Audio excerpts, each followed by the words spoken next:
बच्चों, सनराइज की online classes में आपका स्वागत है। बच्चों, आज के इस वीडियो में हम कान की स्ट्रक्चर और कान की कार्यविधि के बारे में जानेंगे। तो चलिए शुरुआत करते हैं। हमारा जो कान होता है उसके 3 भाग होते हैं।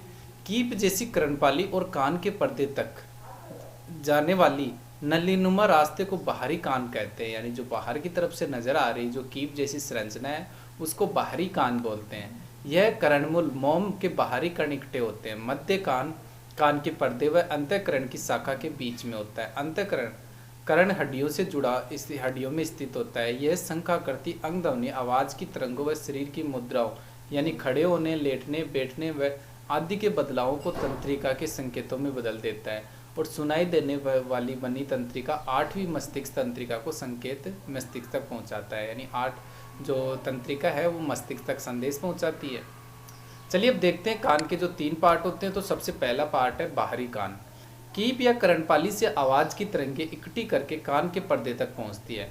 इसके कान के पर्दे में कंपन होता है। इससे बाहरी कान के गुफानुमा रास्ते की त्वचा आम त्वचा जैसे कि चिकना पदार्थ स्रावित करती है। यही पदार्थ इकट्ठा होकर कान की मोम बनाता है। मोम धूल व अन्य कणों को इकट्ठा करने में मदद करती है। हम में से ज़्यादातर लोगों के कान में बार बार यह मोम निकालते रहने की आदत होती है। इस आदत से चोट लग सकती है। अक्सर मोम सख्त होने के कारण कान के पर्दे पर चिपक जाती है। इससे बाहरी कान में दर्द भी होता है। मध्य कान मध्य कान को यूस्टेशियन ट्यूब द्वारा नाक की गुफा से जुड़ा रहता है। यूस्टेशियन नाक को ENT यानी कि ईयर नोज थ्रोट ट्यूब भी कहा जाता है, क्योंकि यह कान, नाक और गले को जोड़ती है।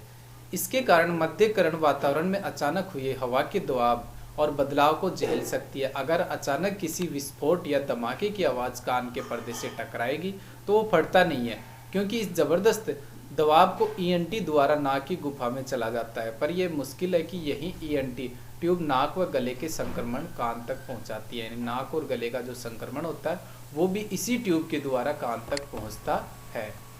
कान का पर्दा और छोटी छोटी हड्डियाँ। कान का पर्दा किसी ड्रम जैसे कि ढोलक जैसे पदार्थ की तरह तना हुआ होता है। तने होने से कंपनों को ग्रहण करने में मदद तो मिलती है। मध्य कान की छोटी छोटी हड्डियां की श्रृंखला कान के पर्दे के से इन कंपनों को लेम्ब्रित तक पहुंचाती है। बार बार होने वाला संक्रमण कई बार इस श्रृंखला को बर्बाद कर देता है। इससे हमेशा के लिए बहरापन भी हो जाता है। कर्णमूल हड्डी मध्य कान की इसी हड्डी में फिट होता है। यही हड्डी आवाज के लिए कंपन को आगे भेजती है, हालांकि उतनी अच्छी तरह नहीं जितना कि कान का पर्दा। इसलिए जब मध्य कान की हड्डियों की श्रृंखला को नुकसान हो जाता है तो इसे पीछे ले हड्डी का द्वारा थोड़ा बहुत सुन पाना संभव होता है। भीतरी कान या आंतरिक कान। आंतरिक कान या लेम्ब्रित शंखनुमा संरचना होती है। इस शंख में द्रव्य भरा होता है। यह आवाज के कंपनों को तंत्रिकाओं के संकेतों में बदल देती है। यानी जो आवाज होती है उसको तंत्रिकाओं के संकेतों में बदल देती है। ये संकेत 8वीं मस्तिष्क तंत्रिका द्वारा मस्तिष्क दिमाग तक पहुंचते हैं। यानी जो 8वीं जो तंत्रिका है जिसको मस्तिष्क तंत्रिका भी बोलते हैं, वो तंत्रिका ये जो संदेश है ये दिमाग तक पहुंचाती है। आंतरिकरण की अंदरूनी केसनुमा संरचनाएं आवाज की तरंगों की आवृत्ति के अनुसार कंपित होती हैं। आवाज की तरंगें किसी तरह से अलग अलग किया जाता है, यह समझना बहुत ही मजेदार है। आंतरिकरण में स्थित पट्टियों की संरचना हारमोनियम जैसे अलग अलग तरह से कंपित होती है। यानी आवाज की तरंगें किसी एक आवृत्ति से एक पट्टी कंपित होती है और दिमाग इसे एक खास स्वर में की तरह समझ लेता है। इसे ध्वनि विज्ञान के विषय में और भी कुछ मत हैं।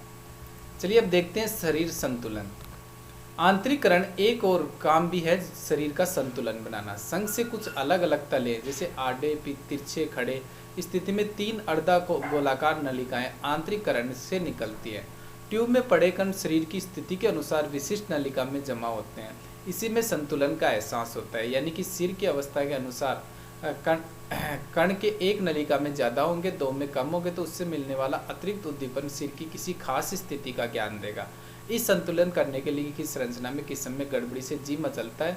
अंतःकरण की शोध में चक्कर आदि भी आते हैं और यही वजह है कि हम एक जगह घूमते हैं या फिर बार बार एक चक्कर काटते हैं एक ही जगह पर, तो हमें चक्कर आने लगते हैं और जी घबराने लगता है। तो वीडियो देखने के लिए धन्यवाद।